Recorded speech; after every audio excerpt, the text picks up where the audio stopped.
It's Friday the 20th of May 2022. On Tuesday the 17th this week, I had bilateral injection into my vocal cords to address them not closing properly, to plump them up. And I had no idea that the recovery would be like this. I was warned not to speak or do anything for 48 hours, but as you can hear, there's nothing there. There's no way I can continue to teach my guitar students or make YouTube clips or do my gigs. I had a gig yesterday that I felt really bad pulling out of, but I really had no idea that this would be the extent. And it's 2 o'clock in the afternoon. I've been up all day. I've done gentle humming and those sorts of things. This is as good as it's been at all. I've got one of my best friend's weddings tomorrow night, performing as well as just wanting to be there and mingle, but obviously there's no way I'll be able to make myself heard to participate in any conversations. So yeah, it's not as smooth sailing as I might have hoped. I've reached out to the hospital to find out if this is normal, if this was to be expected, because I really didn't feel like I was given a heads up that it would be this. The surgeon and the ENT knew that I was a singer and a teacher, and without those things I have zero income. So anyway, let's touch base tomorrow. Hello, here we are. It's day 4 of recovery. I don't know, it's no doubt very marginally better, but quite. I just can't get over how debilitating it is. And this is after, I've been up for 2 hours plus and doing gentle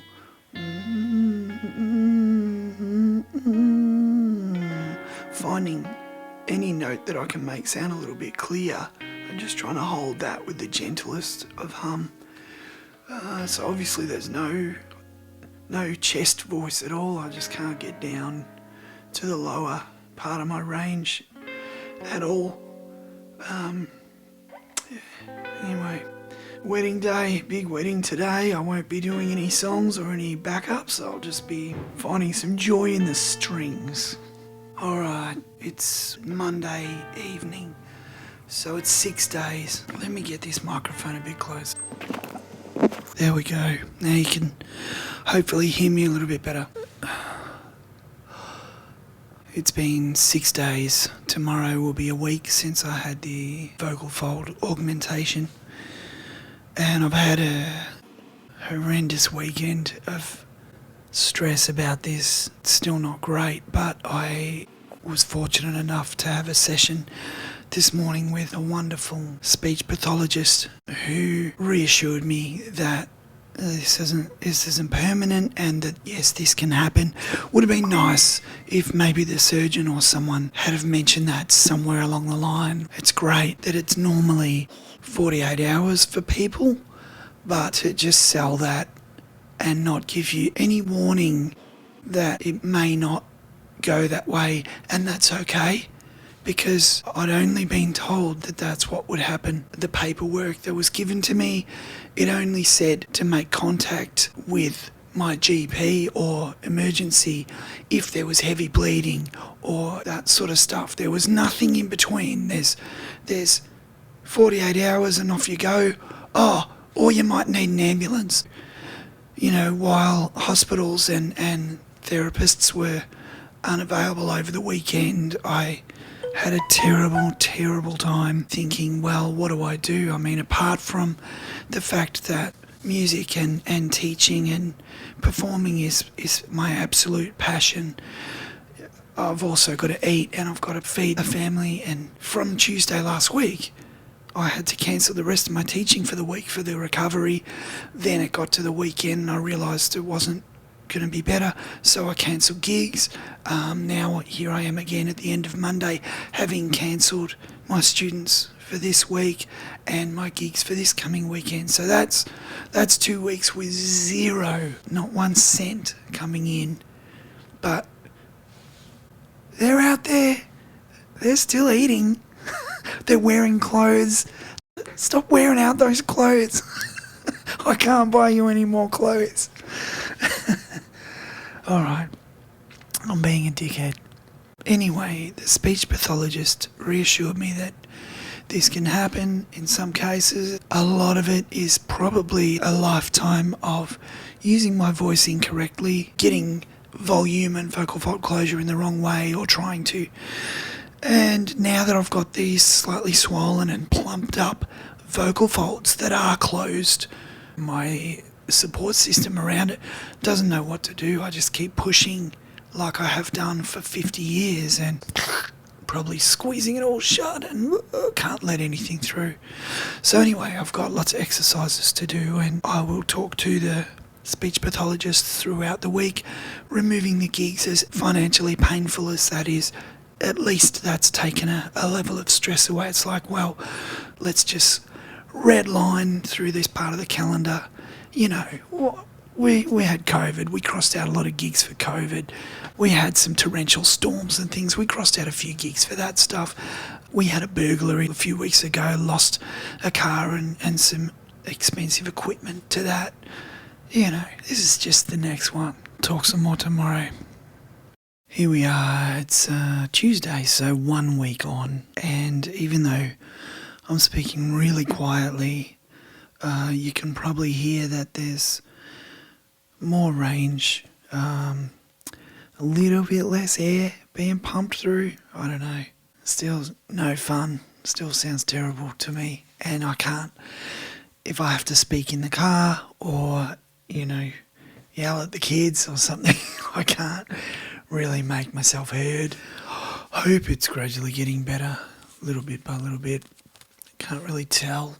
Not getting better quick enough for me, but I've got another session tomorrow at 10 a.m. with a speech pathologist. So we'll see what she thinks and what she asks me to do next. So far, I've just been asked to try and do some low, deep breath and just... That's laughably terrible.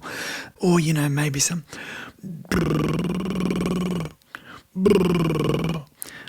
I'm just waiting for one of these appointments where they go, oh my God, this is not getting better. Talk to you tomorrow. Alright, it's Wednesday the 25th of May. Just had a session with a speech pathologist and she's once again reassured me that this is all fine. Well, maybe not fine, but certainly nothing permanent or diabolical, so that's good. It seems that a lot of my recovery is slowed down and hampered by the fact that I've learnt to use incorrect muscles surrounding my vocal cords to force closure for probably ever. So I just need to keep doing, trying to bring resonance forward, learn how to, you know, get some twang in there and use everything except for those incorrect muscles that should be relaxing and letting things do their job. It's a bit like someone looking at you and saying, that's not how you walk. Try again. Nah, not like that. Walk different. It's going to be a long road, I think. Long road. It's going to be a long road, I think. I don't know what I'm doing. Day 9 is Thursday the 26th of May. As you can hear, lots more voice, but it's still very quiet and I'm still struggling to speak without constricting and... So look, that's become my biggest learning so far. I had some speech pathology, therapy, physio, whatever you want to call it, which has really been based around doing some semi-occluded vocal exercises and gently exercising the part of the voice that I could use and trying to stretch that up and down, a bit of the old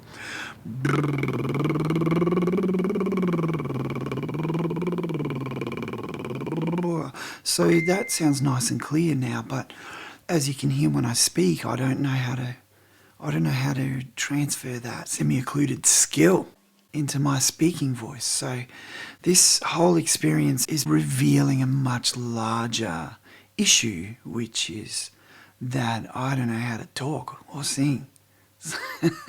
Last night I went to see Guy Sebastian down in Melbourne, a sensational vocalist. So I think some of the credit needs to go to Guy, because I'm sure just being in the room in the stadium with that talent, that vocal ability, must have rubbed off a bit. I woke up and, more of my voice had returned. Yeah, talk to you tomorrow. Well, listen to this. It's coming back. It's not too bad. I don't have heaps of volume. You can still hear some crackle in that lower end. But I really am thinking maybe that's my technique, how I've always spoken with poor technique. It's Saturday today. It's Saturday the 28th of May, a week and a half since the op. And I've done everything that I've been told to do. Limit of 1 coffee per day, that's killing me. I love my coffee.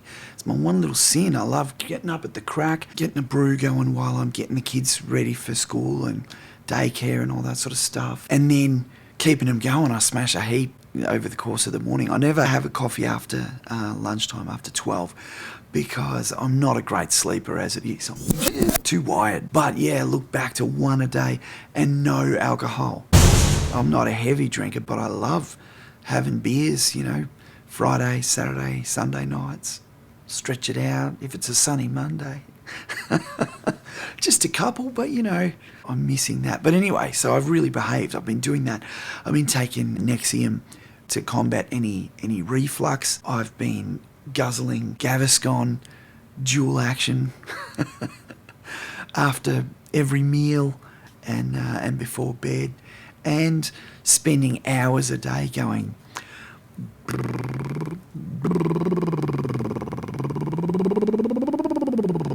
So, today I did a couple of full Mark Baxter workouts that I love doing. Mark Baxter is my favourite vocal coach here on YouTube. And it felt really good. Yeah, it felt really good. But somehow I've got to figure out how to speak without and be able to project. I can't raise my voice. I've seen tons of vocal clips and hints and tips where they say, a belt or projecting your voice is like if you see someone across the road and you go, hey, but I can't do that. I dread seeing someone across the fucking road and having to say, hey, I don't want to ruin my voice for any potential gig or recording I've got to do later that day. I can't yell without doing damage. I'll be doing more sessions with the speech pathologist on Monday and I'll keep you posted. So I wanted to explain a little bit about the actual operation. Now that I can speak a little bit, I can tell you a bit of this stuff. It's a vocal fold augmentation, which you probably know if you've clicked on this clip. Well, what that is, it's a little bit like lip filler, It's like a synthetic compound that is injected into the vocal folds to plump them up if they're not closing properly. Mine were not closing properly. I didn't have great adduction, I believe the medical term is known as. A singing coaching speech pathologist, along with her ENT, both had a look while I was trying to make sounds, while I had all sorts of gear shoved up my nose and in my mouth, and a guy holding my tongue with a piece of gauze. Yeah, now sing. It was honestly like that. But anyway, from having a look, they said, look, we think this vocal fold augmentation might be good for you. It'll close your vocal cords and you'll be able to improve your technique anyway. So that was how it all started. So then I was on a waiting list to get in because I couldn't afford to go private. So on a waiting list to get that done at a public hospital. And I had a wonderful surgeon down at Monash. There was a team of 3 of them. So there's one lovely fella that's sticking a camera up my nostril. I've had that done a few times. It doesn't really worry me. I don't find that. I mean, it's not pleasant. I wouldn't go and say, hey, can you do that again today? So anyway, you got a camera up the nostril, looking down the back of your throat. Then there's a second guy who I think was learning how to do the anesthetic component, but he was fantastic. But, you know, the surgeon is feeling my throat and he's talking to the anaesthetist guy. You need to feel for that little notch. Can you feel the notch? And I'm just there with a camera, nose sitting really still going, oh my God, what if this is his first day? What if this is a work experience kid? What's going to go wrong here? Anyway, they were lovely. They were all great. The surgeon said, once you break the skin with the needle, you need to give a little squish to immediately inject some anesthetic under the skin so that as you go further, it's already being numbed and that sort of thing. So that's kind of horrific to hear when you're sitting there. You're like, okay. So anyway, he did it, and it's a horrible thought, you know, someone sticking a needle into your throat, in the front of your throat. Anyway, I sat really still like a good boy, and it didn't hurt. So he's jabbing me in the throat, but looking past me at this screen behind me, and the surgeon is saying, once you see it pop through. So that's going through here and into my open throat, you know. Freaks me out thinking about it. Once you see it pop through, drip the anesthetic fluid onto the vocal cords. Make sure you get both sides because I'm going to plump up both sides. You know, your mind just races with all the shit that could be going wrong. What if he misses? What if he's dripping it and he can't see properly and it's just dripping down my throat, numbing my... I don't know. So anyway, he did a great job. He numbed me perfectly. So then the surgeon comes along with something that I didn't see. It was out of sight, which was probably on purpose because I imagine it's bigger and it left a bruise. So, you know, the local anaesthetic syringe wouldn't normally leave a bruise, but I imagine he had to stick something a little bit bigger through to manipulate it around to then jab it into my vocal folds to inject the filler into both sides. And there's a little tiny bit of discomfort with that. I mean, it's all uncomfortable. There's something up your nose. There's things in your bloody throat and all the rest of it. So it sounds fairly horrific, but it really wasn't that bad. And it doesn't take that long. It was like 20 minutes in the chair. Anyway, so that puffed up my cords and I was told, you know, be silent for 2 days, absolute silence. If you have to say something, write a note. Try not to cough. Try not to clear your throat. So I didn't cough. I didn't irritate it in any way. And I was so excited because it wasn't painful. There was no pain in the recovery. I felt 100%. I was just weirdly silent and weirdly nodding at everyone. But yeah, when the 48 hours was up and I was all excited to... I think I'd built it right up that I was going to open my mouth and sound like Mariah Carey or something. I went to speak and I honestly couldn't barely even whisper. It was just... It was so constricted. What I've come to realise through all these sessions is that my vocal folds were, you know, puffed up and touching already, but I've had years of using probably the surrounding muscles to manipulate and close my vocal folds using big muscles, external muscles that Mark Baxter always says not to use, and I try not to. But, you know, it's really hard, this stuff, because the muscles that you should be using, you can't feel those. You can't consciously manipulate those like you can do that, or like you can do that, or like you can do that. I've spent my life using the muscles that I can feel to push my vocal folds together, and they're already together, and so I'm trying to talk like there's nothing getting through there. So yeah, look, most of it's probably up here. I've got to just reset a lifetime of muscular neck habits. Anyway, talk to you soon. Here I am, almost 2 weeks on. Tomorrow is 2 weeks since I had filler. in the folds. And as you can hear, I sound pretty much like I've got my voice back. It's very weak, and I haven't done much singing yet, really any singing yet, but I'm filled with much more confidence, and I've just now got off another speech therapy session with the wonderful Kate Lethbridge. Oh, I can't say her name. That's ironic. Kate Lethbridge. Yeah, I just have found her intuition and ability to communicate things to me wonderful, wonderful.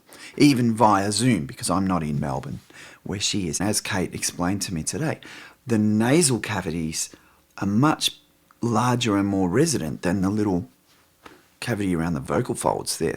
I never envisaged that the anatomy would be that way. I thought, oh yeah, you bring your voice up into your head for your higher notes where you need smaller amount of vibration, and your chest is for your big low notes and so on. Kate is pointing out to me that when I normally talk my standard vocal delivery, which I'm trying really hard not to do right now, is down in my throat, and it sounds nice and gravelly. And yeah, like I always get people complimenting me on my speaking voice, either on here or just in life. I ring up and, oh, you've got a nice voice. But I'm not prepared to pay that price for those compliments if it means that I can't sing properly and I have an unhealthy voice for everything. So, yeah, so I've got to try and learn to bring that resonance, to feel it up here, buzzing up here, and I'm going to retrain myself. Anyway, things are good. Things are good.